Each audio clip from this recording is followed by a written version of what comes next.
Hello नमस्कार, कैसे हैं आप लोग साहब। उम्मीद करते हैं कि आप लोग काफ़ी बेहतर होंगे और आपकी पढ़ाई भी काफ़ी बेहतर चलती होगी। आज हम लोग 4 जनवरी का करंट अफेयर लेकर के आए हैं, जो डेली करंट अफेयर का सीरीज है उसको आगे बढ़ाने के लिए। और हम उम्मीद करते हैं कि आप 3 जनवरी का जो करंट अफेयर था वो आप ज़रूर देखे होंगे। अगर आप देखे हैं तो उसके लिए आपको एक सवाल देते हैं और हम उम्मीद करते हैं कि आप लोग इसका जवाब ज़रूर देंगे, कमेंट में ज़रूर लिखेंगे, क्योंकि हम आपको रोज़ बोलते हैं कि जो बातें आप कमेंट में लिख देते हैं वो बातें कभी आप भूलते नहीं हैं और एग्ज़ाम हॉल में आप बिना कन्फ्यूज़न को वो अपहरण करके चले आते हैं। तो सवाल ये है कि हाल ही में भारत के किस शहर में केंद्रीय मंत्री नितिन गडकरी के द्वारा 100% इथेनॉल कार का जो है सो लॉन्चिंग किया गया। आपको आंसर साहब कमेंट बॉक्स में लिखना है। चलिए इसके साथ ही हम लोग आज 4 जनवरी के करंट अफेयर को शुरुआत करते हैं। हमारा पहला सवाल है साहब, हमारा पहला सवाल है कि हाल ही में किस देश का माउंट लेबोटोवी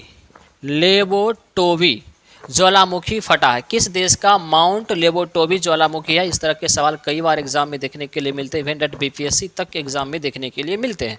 तो इसका आंसर हो जाएगा साहब इंडोनेशिया। इसका आंसर हो जाएगा साहब इंडोनेशिया। इंडोनेशिया में हाल ही में माउंट लेबोटोवी नामक ज्वालामुखी फटा है। इस बात को हम लोग ध्यान में रखेंगे। अब इससे जुड़ा हुआ जो भी पॉइंट्स है थोड़ा सा हम लोग देख लेते हैं। इंडोनेशिया के मरापी ज्वालामुखी में भी क्या हुआ, विस्फोट हुआ था। इससे पहले मरापी में हुआ था और अभी हाल ही में आप देखिए कि ज्वालामुखी जो फूटा है वो इंडोनेशिया में फूटा है। इसके अलावा याद रखेंगे 43वां जो आसियान शिखर सम्मेलन हुआ है, कहाँ हुआ, इंडोनेशिया के जकार्ता में हुआ। इस बात को ध्यान में रखेंगे। समुद्र शक्ति युद्धाभ्यास 2023 ये भारत और इंडोनेशिया के बीच होता है। इस बात को भी ध्यान में रखना है। इसके अलावा अगर पूछा जाए इंडोनेशिया की राजधानी कहाँ है, तो इंडोनेशिया की जो राजधानी हुआ करती थी वो जकार्ता हुआ करती थी, जबकि अब इसकी राजधानी चेंज हो गई है और राजधानी चेंज होकर के कहाँ हो गया है, नुसांतारा हो गई है, जो किस द्वीप पर है, तो बोर्नियो द्वीप पर अवस्थित है। इस बात को याद रखेंगे, बोर्नियो द्वीप पर नुसांतारा अवस्थित है। इतना पॉइंट्स हम लोगों को ध्यान में रखना है। चलिए अब बात आई इंडोनेशिया के राष्ट्रपति का नाम, तो याद रखिएगा जोको विडोडो। क्या नाम है, जोको विडोडो। इस बात को याद रखेंगे। भारत और इंडोनेशिया पूछा जाएगा कि किस चैनल के द्वारा अलग होता है, तो याद रखेंगे ग्रेट चैनल के द्वारा भारत का जो निकोबार है वो इंडोनेशिया से क्या होता है, अलग होता है। और याद रखिएगा कि जो डच जो था वो डच सबसे पहले जो आया था वो कहाँ आया था, वो डच सबसे पहले इंडोनेशिया के बाउंटन द्वीप पर आया था। इंडोनेशिया के बाउंटन द्वीप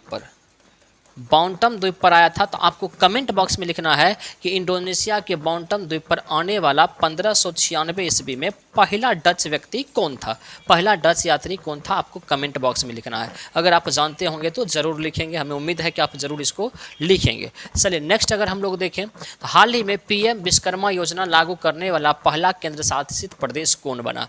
तो इसका आंसर क्या होगा साहब, जल्दी से जवाब देना है। तो इसका आंसर हो जाएगा जम्मू कश्मीर।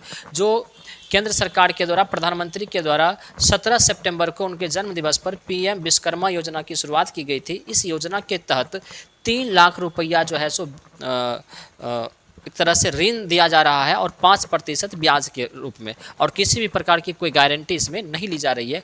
और ये ऐसे व्यक्तियों के लिए शुरू किया गया जो छोटे छोटे उद्यमी हैं, दर्जी बढ़ई जो फुटपाथ पर सड़क लगाते हैं, या रहरी ठेठरी वाले हैं, या फिर सुनार के दुकान वाले हैं। तो ऐसे लोगों के लिए 3 लाख रुपया का 5% ब्याज की दर पर ये ऋण दे रहे हैं बिना किसी गारंटी के। तो इसको लागू करने वाला पहला केंद्र शासित प्रदेश जो बन गया है वो जम्मू कश्मीर बन गया है। इस बात को याद रखना है साहब। अब जम्मू कश्मीर की बात आई तो यहाँ से जुड़ा हुआ जो भी फैक्ट्स है याद रखेंगे।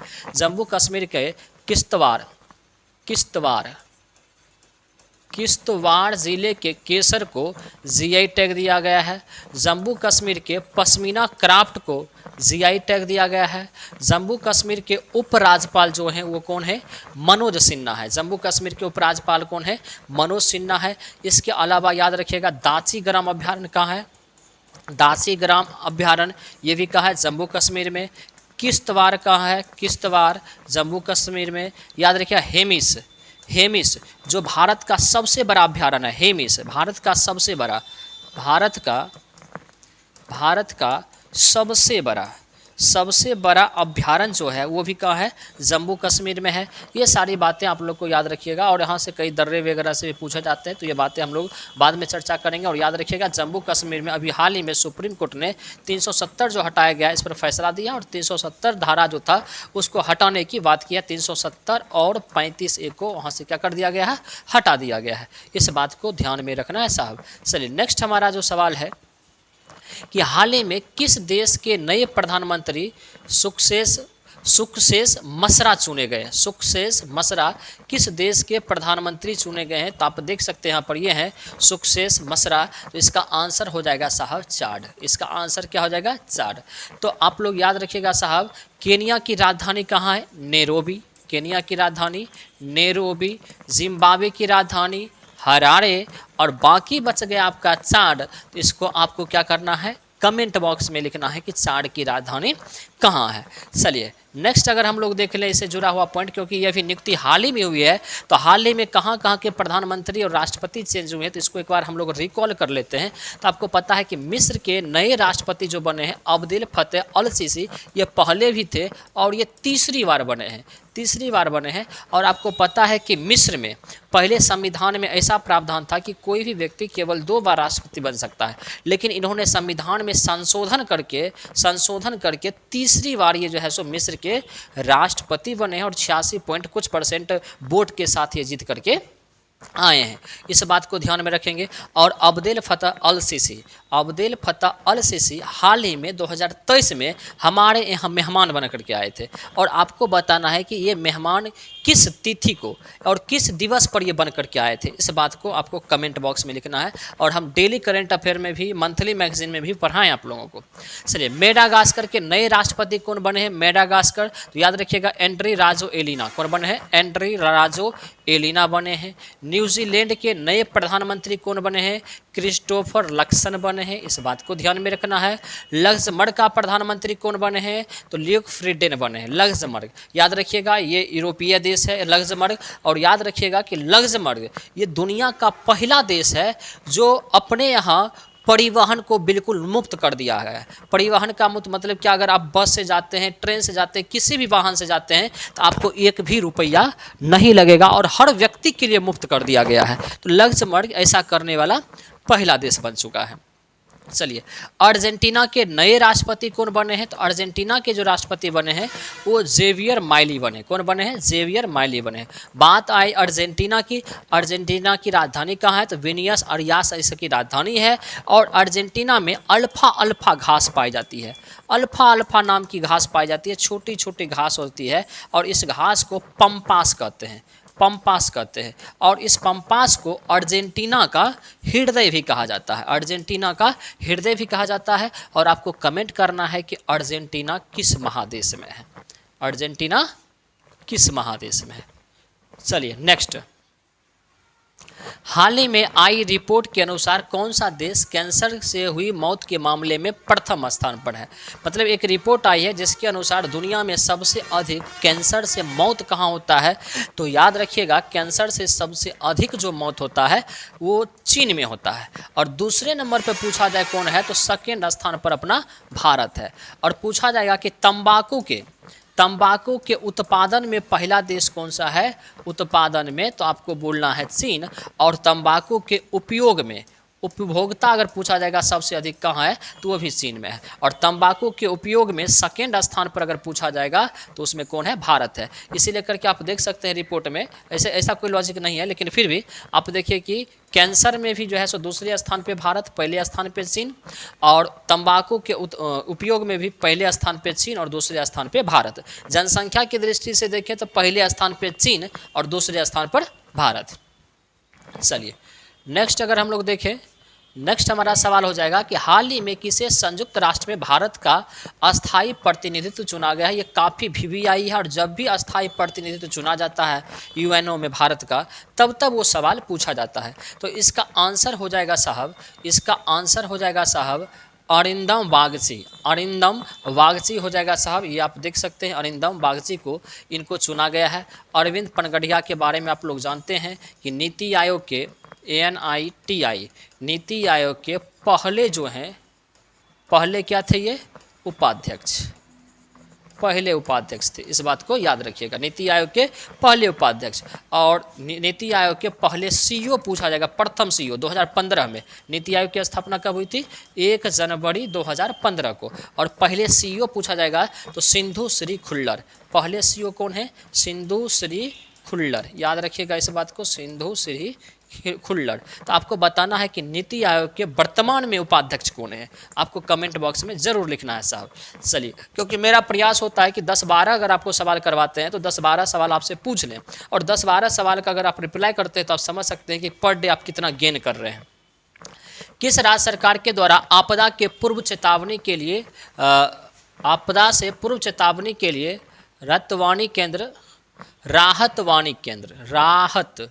राहतवाणी, इसको सही कर लीजिए, राहत वाणी केंद्र लॉन्च किया गया है? तो इसका आंसर हो जाएगा साहब उत्तर प्रदेश। इसका आंसर क्या हो जाएगा? उत्तर प्रदेश। अब बात आई उत्तर प्रदेश की, तो उत्तर प्रदेश से जुड़ा हुआ जो भी पॉइंट्स है उसको हम लोग याद रखेंगे साहब।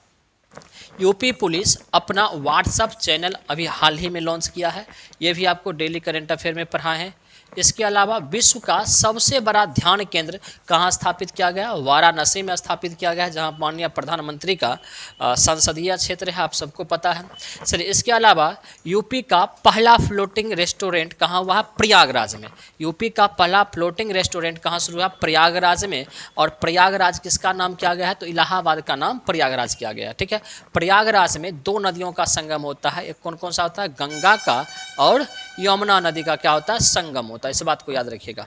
अगर पूछा जाएगा कि उत्तर प्रदेश का सबसे अधिक जनसंख्या वाला जिला कौन सा है? तो प्रयागराज। यूपी का सबसे अधिक जनसंख्या वाला जिला जो है वो है प्रयागराज। और भारत में अगर पूछा जाए सबसे अधिक जनसंख्या वाला राज्य कौन सा है, तो वो हो जाएगा आपका उत्तर प्रदेश। भारत में उत्तर प्रदेश और उत्तर प्रदेश में प्रयागराज। चलिए नेक्स्ट है कि अंतुपुर स्टेशन का नाम बदल करके, जो उत्तर प्रदेश में है, माँ चंद्रिका देवी स्टेशन कर दिया गया। आपको पता है, वहाँ योगी जी हैं। हर रेलवे स्टेशन, हर जगह का नाम चेंज हो रहा है, क्योंकि नए भारत हमें दिखाना भी है कैसे नए भारत बना है। प्रतापगढ़ स्टेशन का नाम बदल करके माँ बिरला देवी धाम कर दिया गया है। विश्वनाथनगंज स्टेशन का नाम बदल करके शनिदेव धाम कर दिया गया है। इतना बात हम लोगों को उत्तर प्रदेश से ध्यान में रखना है। चलिए, नेक्स्ट हमारा सवाल है कि हाल ही में $100 की संपत्ति रखने वाली दुनिया की पहली महिला कौन बन चुकी हैं साहब? काफ़ी वीवीआई सवाल है, तो याद रखिएगा, फ्रैंकोइस बेटेनकोर्ट। कौन है? फ्रैंकोइस बेटेनकोर्ट। आप यहाँ पर देख सकते हैं, जो $100 की संपत्ति रखने वाली, $100 नहीं, $100 मिलियन की संपत्ति रखने वाली दुनिया की ये पहली महिला बन चुकी हैं साहब। चलिए, नेक्स्ट हमारा सवाल हो जाएगा। नेक्स्ट हमारा सवाल है कि हाल ही में IMF international monetary funds IMF ने किस देश को $700 मिलियन की किस्त जारी की है, यानी इसको ऋण दिया गया है? तो याद रखिएगा साहब, पाकिस्तान को IMF इंटरनेशनल मॉनेटरी फंड्स ने ये ऋण दिया है। अब IMF ने दिया है तो आपको कमेंट में लिखना है कि IMF का मुख्यालय कहाँ है? IMF का मुख्यालय कहाँ है? चलिए, बात आई पाकिस्तान की, तो हमें ध्यान में रखना है कि पाकिस्तान के वर्तमान में कार्यवाहक प्रधानमंत्री कौन है? अनवर उल हक काकर हैं। यहाँ के पाकिस्तान के राष्ट्रपति कौन है? आरिफ अलवी हैं। पाकिस्तान के 29वें हाल ही में मुख्य न्यायाधीश कौन बने हैं? फैज ईसा बने हैं। भारत और पाकिस्तान के बीच जो रेखा है कौन सा है? वो रेड क्लिफ रेखा है। कौन सा है वो? रेड क्लिफ रेखा है। पाकिस्तान अपना स्वतंत्रता दिवस कब मनाता है? तो 14 अगस्त को मनाता है। 14 अगस्त को मनाता है, क्योंकि वो 14 अगस्त 1947 को आज़ाद हुआ था, ऐसा वो मानता है, याद रखिएगा। और 14 जनवरी को हम लोग जो मनाते हैं वो मनाते हैं विभिष्का दिवस। क्या मनाते हैं? विभिष्का दिवस मनाते हैं। माननीय प्रधानमंत्री जो हैं नरेंद्र मोदी, वो बोले कि आप लोग क्या करिए, विभिष्का दिवस मनाइए, क्योंकि इस दिन जो है ना कई भारतीयों का जान गया था। जब बंटवारे हो रहा था तो बंटवारे के समय में कई भारतीयों का जान गया था, इसी लेकर के विभिष्का दिवस मनाने की बात की गई है। इस बात को याद रखिएगा।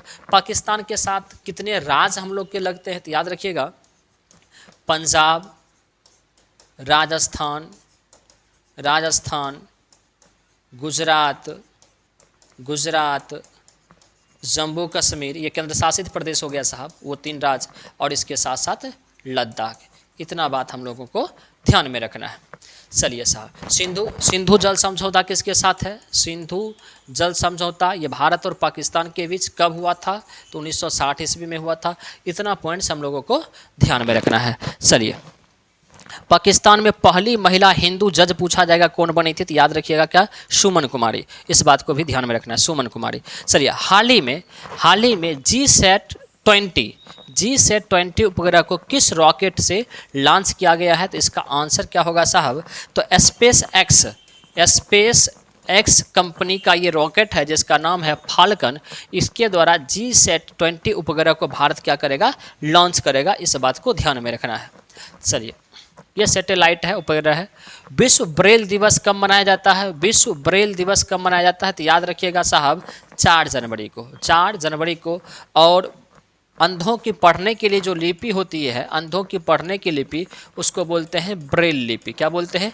ब्रेल लिपि होती है। और आपको बताना है कि, और ये सवाल पूछा भी गया है कि ब्रेल लिपि के जो एक अक्षर होते हैं इसमें कितने बिंदु होते हैं?